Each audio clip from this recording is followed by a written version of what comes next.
Alright y'all, I'm back. So I decided to go ahead and make this video telling you all about the reason why that man hung up on me, the dude who I used to talk to. What happened was that we were having this conversation related to family planning. He asked me if I wanted children, and I said, yes, I would like to have kids with the right man.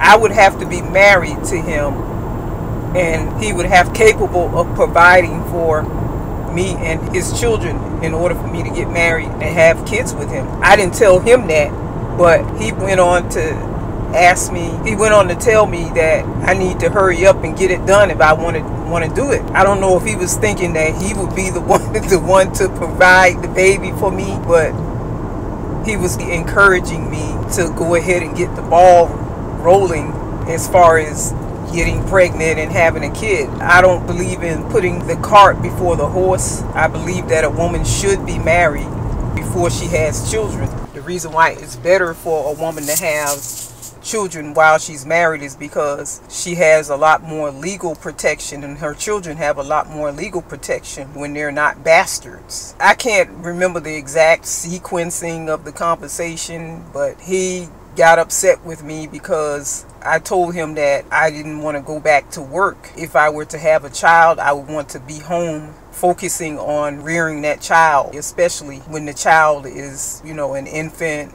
and up into the toddler years. I think a woman should be home looking after that child. And then my philosophy is that once a child is old enough to speak and to alert their parents that something is, somebody is mistreating them, then maybe the mother can return to work on a part-time basis. Maybe. So he got angry when I said that. I'm not married to you. I'm not even in a relationship with you, so why the fuck are you so angry at me wanting to be a stay-at-home mom? His response was, who gonna pay the bill? Who gonna pay the bills? Who gonna pay the bills? And I said, well, the husband or the father should be the one paying the bills and supporting the family. He said, oh my God, who gonna pay the bill? Who's gonna pay the bills? They have so many Mexican women that can look after the children, babysitting. I was like, Mexican woman, what the fuck you think I'm gonna have a stranger looking after my child? Come on now. A child belongs with their mother. A child needs to be looked after by their mother, not some stranger, not some person who... People are doing so many things. The world has changed. People are doing so much to children now. You got to worry about people abusing your child. So in most cases, the child is better off being looked after, parented by the mother or the father. When he went to talking about who's gonna pay the bills, shit, if you're a man the fuck up and take care of your family. You pay the bills, or the father should pay the bills.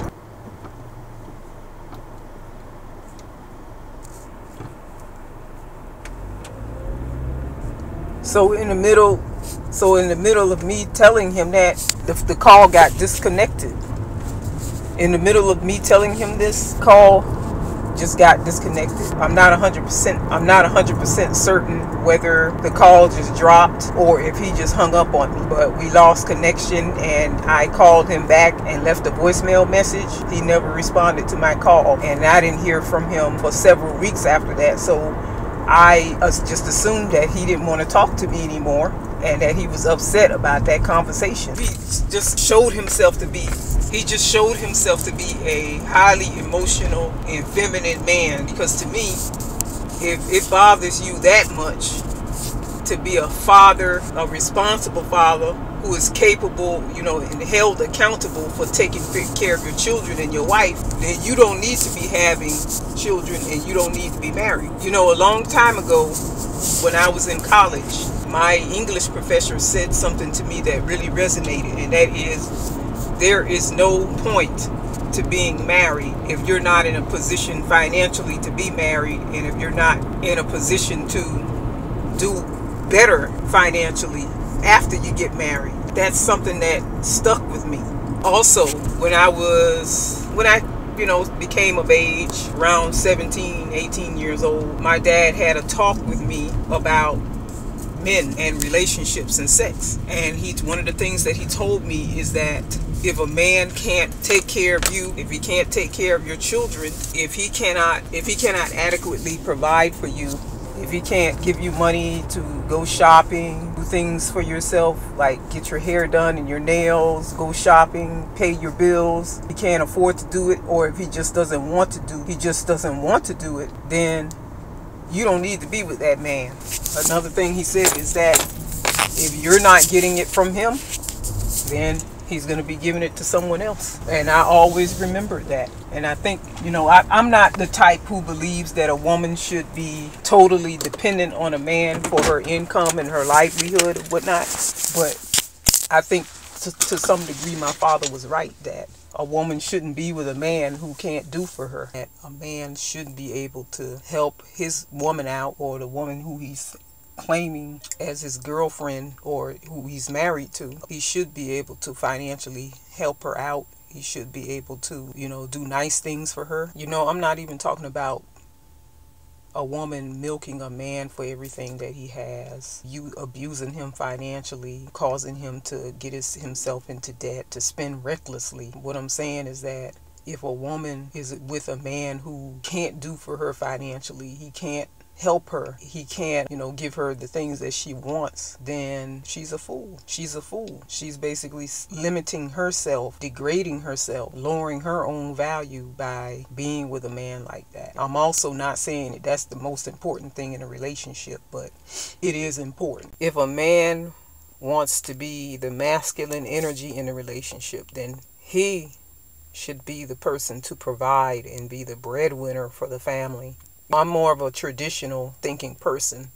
I believe that when a woman has children, especially young children, she should stay home with those children and rear the children and make sure that the household is running properly, do most of the cooking and the cleaning and the laundry and so on and so forth, while the man is out there working. What I've noticed mostly with a lot of millennials is that they believe that there should be a two-parent household where both parents are working while the child is placed in daycare, and I don't think that's a good thing. I mean, I understand that sometimes that's necessary in order for a family to survive and be able to pay their bills. That's not something that I aspire to. And like I said earlier, I don't see the point in even being married or having a baby from a man who has those type of expectations to where they believe that a woman should be working alongside her husband. That's stupid to me. That's like going backwards, because why in the hell would I want to? It's more additional, unnecessary, and extra stress to have to go out there, work a 40-hour-a-week job, and then turn around and come home and take care of children, and also be responsible for cooking and cleaning and doing laundry and, running errands. It's not worth it. Where's the benefit in that? That's just me and my line of thinking. I'm not saying that everybody has to think that way. I would much rather be by myself and have my freedom than to be a slave, because basically that's what you are. If you have to work on someone's job and then turn around and essentially work in your household, you're a slave to your family. To each his own. If some people don't mind doing that, then, that's them. That's their business. That's not how I want to live my life. I want to be able to, I don't want to have to struggle. If I'm blessed enough to have a family, I want to be able to thrive and to live comfortably and not have my children suffering. I'm not going to be hooking up with a dude or getting married to a man who essentially it's going to be like pulling teeth for this man to do the basics for his children. I hear a lot of men complaining about having to pay $300-$400 a month in child support, which is really nothing in the grand scheme of things, because it's costs like hundreds of thousands of dollars from the time that child is born until they become an adult and to raise a child. You got grown-ass men complaining about $300, $400, $500 a month in child support. If it's that much of a burden, then you shouldn't be having kids. You should not be having kids. As a matter of fact, you probably shouldn't even be fucking. But that's just me.